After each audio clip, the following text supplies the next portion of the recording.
नमस्ते जी।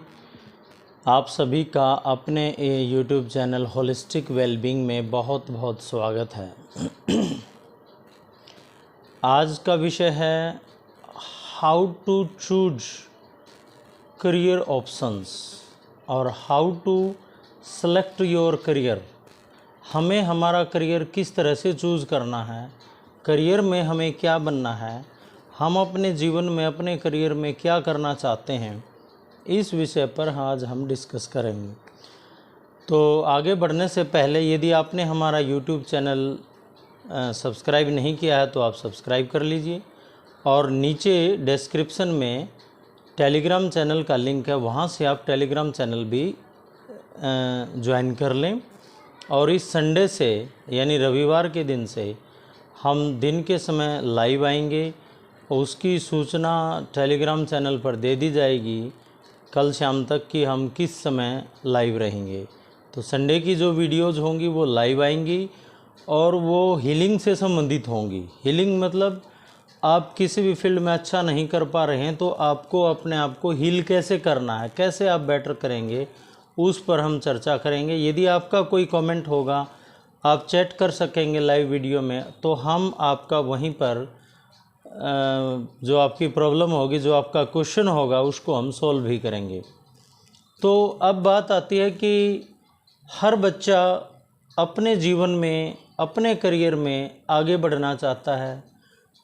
College going student भी चाहते हैं कि उनका करियर अच्छे से अच्छा हो, उन्हें बाद में पछताना ना पड़े और वो एक ऐसा करियर चूज़ करें कि जिससे उनकी सफलता के द्वार खुलते चले जाएं।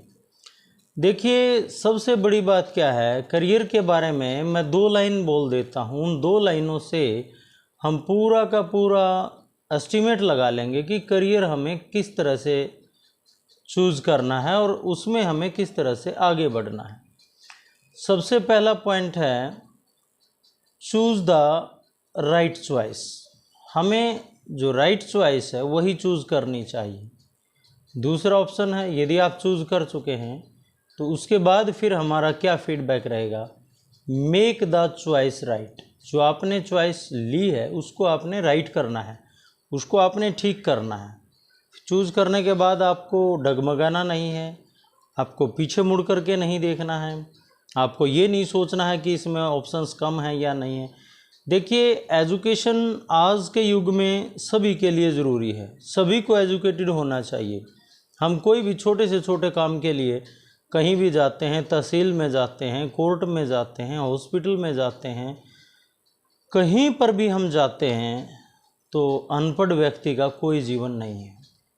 अनपढ़ व्यक्ति यदि बैंक में जाता है, उसे पैसे निकलवाने का फार्म भरवाना है तो वो लोगों की तरफ देखता रहता है। और आजकल के जो ये पढ़े लिखे युवा हैं, ये किसी की हेल्प कर भी देते हैं और कुछ युवा ऐसे हैं जो किसी की हेल्प नहीं भी करते हैं। तो समस्याएं हैं। तो इसलिए मैं अब सभी युवाओं से यही कहना चाहूँगा कि आप पढ़िए और आगे बढ़िए। केवल पढ़ाई इसलिए नहीं होती कि हमें जॉब प्राप्त करनी है, पढ़ाई इसलिए नहीं होती है कि हमें अच्छा पैसा कमाना है, बल्कि पढ़ाई हम किस लिए करते हैं, मानसिक सेटिस्फेक्शन के लिए। हमें यहाँ से सेटिस्फेक्शन मिलती है। जब हम पढ़ लेते हैं ना, खूब मन लगा के पढ़ते हैं, तो उसके बाद डोपामाइन रिलीज होता है, हमें सेटिस्फेक्शन मिलती है, संतुष्टि मिलती है। कौन से सब्जेक्ट से, जिसमें हमारा इंटरेस्ट होता है। ये नहीं कि ज़बरदस्ती थोपे गए सब्जेक्ट से हमें सेटिस्फेक्शन मिलेगी, खुशी मिलेगी। जिसमें आपका इंटरेस्ट है उसको जब आप पढ़ेंगे तो आपके लिए हीलिंग का काम करेगा। और जिसमें आपका इंटरेस्ट नहीं है, यदि उस विषय को आप पढ़ेंगे तो आपके लिए प्रॉब्लमेटिक का काम करेगा। तो आपको जीवन में हील चाहिए, सक्सेस चाहिए या प्रॉब्लम्स चाहिए। हर व्यक्ति प्रॉब्लम्स नहीं चाहता, बल्कि वो क्या चाहता है, हीलिंग चाहता है, बेटरमेंट चाहता है, सक्सेस चाहता है। तो जब प्रत्येक व्यक्ति सक्सेस चाहता है तो हम अपनी बातों को बच्चों पर ना थोपें, बल्कि उन्हें स्वयं अपना करियर चूज़ करने दें। अब यदि बात करियर की नहीं है, जैसे ही बच्चा 10th पास आउट करता है तो सबसे पहले बात आती है स्ट्रीम की, कि उसे किस स्ट्रीम में जाना चाहिए। तो वो स्ट्रीम के ऑप्शंस होते हैं। अब उसमें क्या होता है कि सबसे पहले तो बच्चे का इंटरेस्ट देखा जाता है कि इंटरेस्ट किस सब्जेक्ट में है। किसी बच्चे का किसी भी स्ट्रीम में इंटरेस्ट हो सकता है। 10th लेवल पर करियर का कोई ऑप्शन नहीं होता, वो ऑप्शन उसके बाद खुलेंगे। 10th के बाद 11th में आपको सिर्फ़ और सिर्फ अपना इंटरेस्ट चूज़ करना, आपका इंटरेस्ट किस फील्ड में है। जब आप अपना इंटरेस्ट चूज़ कर लेंगे, आपका इंटरेस्ट आपको पता चल जाएगा, तो उसके बाद सेकंड ऑप्शन आता है एप्टीट्यूड। इंटरेस्ट भी सोच समझ करके चूज़ करना होता है, अपना स्वयं का होता है। बहुत से बच्चे अपने इंटरेस्ट को अपने पेरेंट्स को बता ही नहीं पाते, वो पेरेंट्स के द्वारा दी गए सजेशन को ही ढोते रहते हैं, उन्हीं में इंटरेस्ट खोजते रहते हैं, जबकि इंटरेस्ट किसी के द्वारा बताए गए विषयों में या किसी के द्वारा बताई गई स्ट्रीम में नहीं होता। इंटरेस्ट स्वयं के अंदर, इंटरेस्ट कम्स विद इन, वो अंदर से आता है। तो आपको वो अपना इंटरेस्ट जगाना चाहिए, वो बताना चाहिए। पेरेंट्स को भी बच्चों पर ये बात नहीं थोपनी चाहिए और बच्चों से उनके इंटरेस्ट को, उनकी रुचियों को पूछना चाहिए कि आपका इंटरेस्ट किस में है, आप क्या चाहते हैं, अपने बारे में बताइए। दूसरा एप्टीट्यूड आता है। एप्टीट्यूड क्या होता है? एप्टीट्यूड होता है आपका नॉलेज, आप कितना सीख पाते हैं, आपको कितना सीखने में कितना टाइम लगता है। आप जितने समय में सीख पाते हैं वही आपका एप्टीट्यूड या आईक्यू पता लग जाएगा। तो आईक्यू की यहाँ पर ज़रूरत नहीं, यहाँ एप्टीट्यूड की ज़रूरत है। देखिए एप्टीट्यूड 7 प्रकार का होता है। एक जब हम उसके साथ कैटेगराइज करते हैं, पहला होता है वर्ड्स, कि आप अच्छा बोल पाते हैं, शब्दों को, वर्ड्स को एक्सप्लेन कर पाते हैं, तो आपके वो स्ट्रीम चूज़ करनी चाहिए जिनमें बोलने का ज़्यादा काम होता है। दूसरा होता है फिज़िकल। तो कुछ एप्टीट्यूड ऐसे होते हैं बच्चों के अंदर जो फिज़िकली एक्टिव रहना चाहते हैं, तो उन्हें उन स्ट्रीम्स में जाना चाहिए जहाँ फिज़िकल एक्टिवनेस मिलती है। तीसरा होता है आर्ट। आर्ट मीन्स पेंटिंग, कला। कुछ बच्चे जब हम चेक करते हैं तो पता चलता है कि वो पेंटिंग में है, ड्राइंग में है, फाइन आर्ट में, तो उन्हें उस फील्ड में जाना चाहिए। कुछ हमें मिलते हैं एक्सपेरिमेंटल पे। एक्सपेरिमेंटल मीन्स क्या होता है? एक्सपेरिमेंटल होता है कि साइंस, मेडिकल, नॉन मेडिकल, उसमें physics, chemistry, bio, maths, computer science, ये सब एक्सपेरिमेंटल में आते हैं और उनमें हमें अलग अलग तरह के एक्सपेरिमेंट्स करने होते हैं। इसके बाद नेक्स्ट फील्ड आता है सोशल। सोशल में देखा जाता है कि आपका सोशली आप कितने एक्टिव हैं, सोशली आप कैसा सोचते हैं। तो उसके फील्ड्स आते हैं ह्यूमैनिटीज़ के, जिसमें economics, geography, history, pol science, psychology, sociology, public administration, ये सभी फील्ड सोशल में आते हैं। उसके बाद आता है बिजनेस। आप बिजनेस थिंकिंग कैसी है आपकी, बिजनेस क्रिएटिविटी कैसी है, तो वो बिजनेस में आता है। और नेक्स्ट आता है लास्ट टेबल की ऑर्गेनाइजेशन, कि आप एक समूह में कैसा काम कर पा रहे हैं। समूह में आपको कोई प्रॉब्लम तो नहीं होती। समूह में जब आप काम करते हैं तो आपकी थॉट प्रोसेस क्या होती है। जब आप समूह में काम करते हैं तो आप दूसरों को प्रेरित करते हैं, दूसरों के लिए साधक होते हैं या दूसरों के लिए बाधक होते हैं। तो ये सारी चीज़ें ऑर्गेनाइजेशन लेवल पर चेक की जाती हैं। एक बच्चे का एक में नहीं आता है, वो 2 या 3 में आ जाता है। जैसे किसी बच्चे का सपोज करो कि वर्ड्स सोशल और ऑर्गेनाइजेशन आ गया, तो उसे हम सजेस्ट करेंगे कि ह्यूमैनिटीज़ साइड स्ट्रीम चूज़ करनी चाहिए। सपोज किसी बच्चे का अगर सोशल, ऑर्गेनाइजेशन और एक्सपेरिमेंटल आ गया, तो हम उसे सजेस्ट करेंगे कि आपको मेडिकल साइड में जाना चाहिए। तो इस तरह से हम स्ट्रीम्स को चूज़ करते हैं और इसी तरह से उनको चूज़ करना चाहिए। तो ये प्रत्येक बच्चे का इंडिविजुअल होता है, हिडन टैलेंट होता है, किस बच्चे के अंदर क्या हिडन टैलेंट है।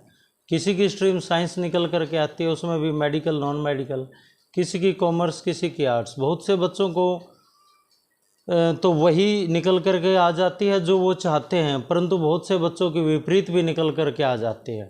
तो ये एक टेस्ट होता है एप्टीट्यूड टेस्ट, उससे पता चलता है। इसके बाद तीसरा ऑप्शन होता है एडजस्टिफाइबिलिटी, कि आप किस जॉब के लिए फ़िट हैं। जब हम वो चेक करेंगे तो उसमें हम पता लगाएंगे कि अगर आप ऑर्गेनाइजेशन पे हैं तो आपको किस तरह की जॉब चूज़ करनी चाहिए, और यदि आप ऑर्गेनाइजेशन पे लो स्कोर है तो इसका मतलब आप इंडिविजुअल वर्क करेंगे, और इंडिविजुअल वर्क करेंगे तो आपको किस तरह का करियर ऑप्शन सजेस्ट किया जाए। तो जब हम इन तीनों पहलुओं पर, तीनों पैरामीटर पर, इंटरेस्ट है, नंबर 2 एप्टीट्यूड, नंबर 3 एडजस्टिफाइएबिलिटी, जब आप तीनों पर खरे उतरेंगे तो तभी आपके लिए स्ट्रीम सजेस्ट की जाती है।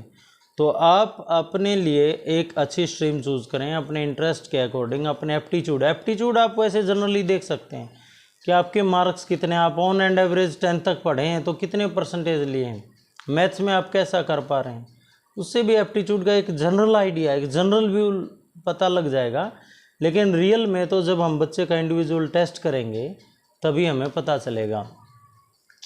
यदि किसी बच्चे का एप्टीट्यूड आता है 40-45% और वो चाहता है कि मुझे मेडिकल दिया जाए, तो ये अच्छा नहीं हो पाता।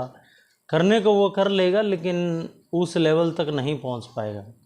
तो हम जीवन में आज का जो युग है उसमें क्या होता है कि ज़्यादातर हम काम पे फोकस करते हैं। जो भी एक जॉब वर्किंग है वे 10 से 12 घंटे जॉब करते हैं, अपने घर से ऑफिस से घर आने जाने में भी 1-2 घंटा लगा देते हैं। यानी मान करके चलिए कि हम 14-15 घंटे उस माहौल में रहते हैं जिस माहौल में हमें काम करना होता है, जॉब करनी होती है। यदि हम उस माहौल में खुश नहीं हैं, हम अपनी जॉब से, अपनी स्ट्रीम से, अपने करियर से खुश नहीं हैं, तो क्या हम अच्छा आउटपुट दे पाएंगे? नहीं दे पाएंगे। यदि हमारे माता पिता ने हमें ज़बरदस्ती किसी स्ट्रीम में डाल दिया और अब हम वहाँ पर उस फील्ड में आगे बढ़ते चले गए और 10-10, 12-12 घंटे जब हम काम कर रहे हैं, क्या हम सेटिस्फाई होंगे? नहीं होंगे।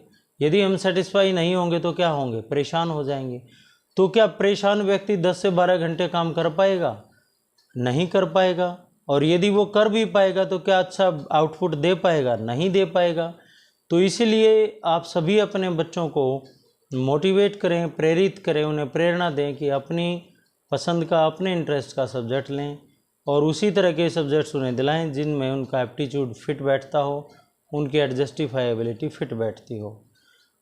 तो यदि आपने वीडियो को लाइक और शेयर नहीं किया तो लाइक शेयर कर दीजिए, चैनल को सब्सक्राइब कर दीजिए। वीडियो देखने के लिए आप सभी का बहुत बहुत धन्यवाद।